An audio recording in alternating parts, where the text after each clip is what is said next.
Kami dari Indonesia Karate-Do berterima kasih diberikan kesempatan kepada kami untuk bersosialisasi tentang adanya kepengurusan yang baru dipimpin oleh Bapak Roy Riyadi, SAMH, dan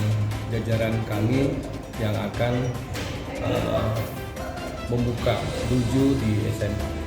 SMA 6, dan sosialisasi yang kami laksanakan alhamdulillah disupport bagus oleh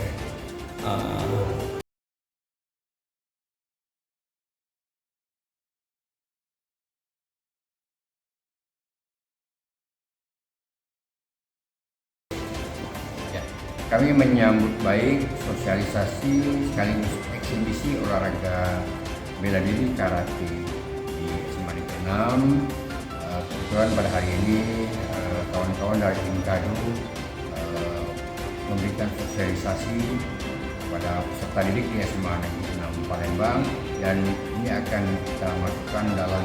kegiatan eskul di SMA Negeri 6 Palembang. Kita berharap dari SMA Negeri 6 Palembang akan lahir atlet-atlet